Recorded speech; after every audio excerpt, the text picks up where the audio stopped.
Non mais là je suis désolé mais c'est un échec monumental. Encore une fois aujourd'hui on a vu une équipe du Brésil sans âme, aucun jeu proposé. Des anciens comme Casemiro lourds comme jamais. Et il aurait pu changer l'histoire sur cette passe. Et le gars part nous sortir une allumette qu'il qualifie de passe. À l'entrée de Neymar également à la 74e minute sur cette action, comment ça se fait que vous voyez pas Neymar? Le gars il était pourtant bien placé, regardez là-haut. Et comme d'habitude tout le monde s'entête à trouver la solution la plus farfelue possible. Hendrick lui-même j'en parle pas, l'image résume bien son match. Vous êtes en huitième de finale et c'est vous qui vous permettez de rater autant d'occasions. Avec un taré de ce genre en face en plus de ça. Depuis le début de la compétition, si vous avez bien remarqué, la Norvège réussit toujours à marquer dans leur temps faible. Aujourd'hui, encore une fois, pendant que personne ne s'y attendait, Haaland est allé faire mouche. Et d'ailleurs, comme vous pouvez le voir ici, on a les trois joueurs qui sont actuellement à 7 buts. On verra si Harry Kane les rejoindra cette nuit face au Mexique. Et pendant ce temps, malheureusement pour nos joueurs madrilènes, la saison blanche se poursuit. On aura senti l'odeur d'aucun trophée cette saison. Bref, maintenant que la Norvège est qualifiée en quart de finale, on attend de voir le résultat Angleterre-Mexique. Et en bas, on aura probablement Argentine-Colombie. En tout cas, c'est les favoris. Et je sais pas vous, hein, si la Colombie passe face à la Suisse, je les vois taper l'Argentine. Et sur le côté de gauche, tout va se jouer entre la France et le Maroc. Pour moi, le gagnant de ce match-là ira en finale, c'est sûr et certain. Espagne-Portugal, pour moi, cette année, c'est pas terrible. Ce qui veut dire qu'on aura une finale Maroc-Colombie ou France-Colombie. C'est mon avis.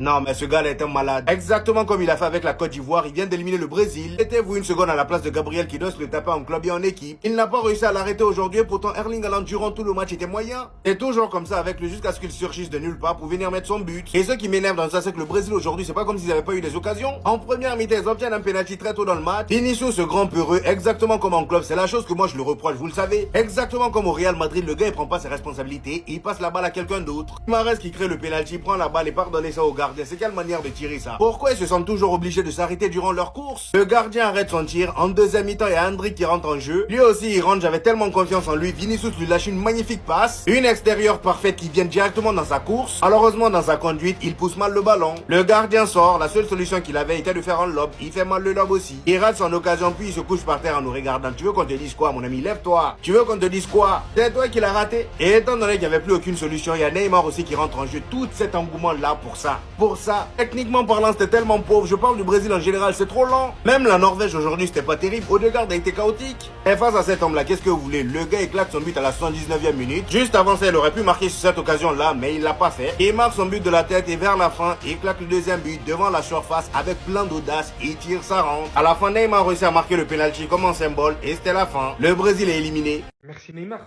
Moi, je peux pas en vouloir à Vinicius. Bien qu'au niveau de sa forme, étant le meilleur joueur brésilien, j'aurais voulu qu'il prenne le penalty. Mais comment je pourrais finalement lui en vouloir, l'ayant laissé à un mec qui est censé mieux tirer que lui les penalties? Le problème, c'est surtout ce mec, comme beaucoup d'autres joueurs qui essayent, ils ont cru qu'ils pouvaient tirer les penalties comme Neymar. Alors qu'on attend juste d'eux qu'ils allument les cages. Mais ils sont plutôt là pour se foutre de notre gueule. Lui aussi, hein. Faut le fumer en fait. Non seulement d'avoir ruiné la plus belle passe décisive de cette édition de Coupe du Monde, de Vinicius qui élimine son vis-à-vis, qui lui envoie une passe millimétrée, cassant 3 lignes par la même occasion, le mettant face à face avec le gardien pour qu'il vienne buter sur lui avant que Haaland vient de marquer le premier but, mais aussi le deuxième, égalisant ainsi Mbappé et Lionel Messi au nombre de buts dans cette édition de Coupe du Monde. Et le Brésil, j'arrive pas à y croire, est éliminé de la Coupe du Monde contre la Norvège. Quel manque de sérieux, quel manque de confiance, quel faible niveau affiché par certains joueurs de cette sélection. Bien avant que ça commence, on s'y attendait, mais on est quand même déçus. Surtout quand il y avait autant de la place pour le Brésil, mais qu'au final, personne ne soit là pour définitivement porter cette équipe. Bien que je sois pas brésilien, je suis vraiment déçu de certains niveaux de cette sélection, par qui j'attendais quand même un plus grand apport, un plus grand sérieux. Sans Rafinha, le Brésil, c'est comme le Portugal avec Cristiano Ronaldo. J'ai dit ici que si Rafinha ne joue pas, le Brésil sera éliminé. Et moi, je racontais du n'importe quoi. Ronaldo R9 a déclaré que Rafinha est indispensable dans cette équipe brésilienne. Laissez-moi vous dire que Rafinha n'a jamais raté de pénalty de toute sa carrière avec le Brésil. Donnez ce face-à-face à Rafinha 20 fois, il est capable de marquer ça 20 fois. Neymar prend un pénalty 50 fois, c'est 50 fois il va marquer. Une seule blessure, un seul joueur, c'est ça qui a coûté une Coupe du Monde au Brésil. Et s'il vous plaît, ne m'en voulez pas. Maintenant que j'ai raison là, vous allez me laisser parler. Je l'ai chanté, je l'ai crié ici, on m'a dit non, c'était pas possible. C'est Vinicius Junior, l'image du Brésil, c'est Vinicius qui fait l'équipe brésilienne. C'est venu, il a été élu 3 fois homme du match, il a marqué tel nombre de buts. Maintenant, il est où? Vinicius rentre à la maison. On fait cette équipe à Rafinha. Qu'est-ce que le Brésil ne va pas gagner? Si Rafinha n'était pas blessé, je ne vois pas ce Brésil éliminé en 8e de finale. On a laissé Joao Pedro, le plus grand joueur de Chelsea, le plus grand attaquant actuellement, le plus grand attaquant de Chelsea, c'est Joao Pedro. On l'a laissé pour appeler cette nul-là, c'est Vauré qui n'a pas pu mériter une place de titulaire au Real Madrid, qui a été en prêt à Lyon pour venir jouer pour le Brésil dans une Coupe du Monde. Carlo Ancelotti, c'est parce que c'est joueur, c'est parce que c'est ses joueurs, c'est parce que c'est ses joueurs. Rafinha était là, on a mis Hendrick. Rafinha est là, on a mis Hendrick. Rafinha est là, et on met Neymar. Si Vinicius est fatigué, mais faites-le sortir, non? Ou bien lui ne peut pas sortir. Venez me parler encore. Quand il dit que Rafinha c'est le Brésil, venez discuter avec moi. Après ce qu'il vient de faire là, il mérite clairement sa place pour le Valhalla.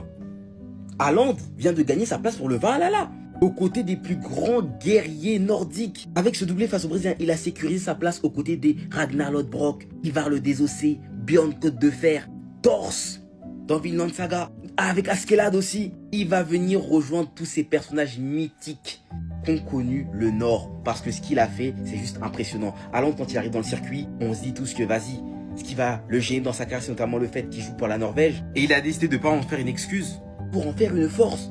Pour le premier but, il vient dunker sur Gabriel, son ennemi juré, ouvrir le score. Et le deuxième, il est méchant d'une manière. À l'arrêt, hors surface de réparation, il frappe seulement pour envoyer le ballon dans le petit filet d'Alisson. Non, c'est juste magnifique. Le Valhalla t'attend, Erling.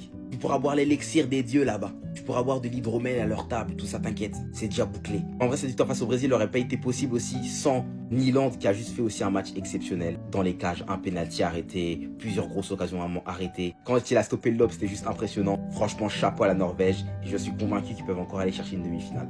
Leur parcours est potentiellement pas encore terminé. Ils en ont les ressources, notamment offensives. Et abonnez-vous si vous aimez bien les vidéos. En fait, merci Neymar, merci pour tout. Jusqu'au bout, tu nous auras régalé. Parce que moi, j'ai pas envie de retenir ça. J'ai pas envie de retenir ces larmes. Moi, ce que j'ai envie de retenir, à 99e minute, il sait pertinemment que c'est ses dernières minutes disputées dans le mondial, dans un mondial. Même peut-être avec le Brésil, parce qu'on sait que ça va être compliqué d'être pris même pour la prochaine Copa América. Il va confronter le gardien de la Norvège. Le gardien de la Norvège, il tente de le déstabiliser. Il regarde, il sourit, il fait tout ce qu'il peut. Dans un moment aussi compliqué émotionnellement, le talent ne part pas. Il l'a désossé, il l'a mystifié. Il savait même plus où, il allait tomber en fait, le pauvre gardien. Il a voulu se confronter à Neymar Junior, mais faut qu'on lui rappelle qui c'est. Pas parce que ce coin commence un peu à creuser, que c'est pas toujours le même Neymar qui peut t'humilier. Et il lui a montré, jusqu'à il a souri, il a dit non, je m'avoue vaincu. T'es une légende. Et Neymar, t'es une légende. Donc on veut pas retenir tes larmes. Nous, on veut retenir ce que tu nous as fait, ce que tu nous as procuré dans ce football-là. Et oui, on a le seum parce que t'auras pas de couronne avec le Brésil. Oui, on est fâché. Mais merci parce qu'en fait, t'es un roi sans couronne. Tout le monde te reconnaît. Tout le monde sait qui tu es au Brésil. T'es le meilleur buteur de l'histoire du Brésil. Et ça ne bougera pas. Merci Neymar. Merci.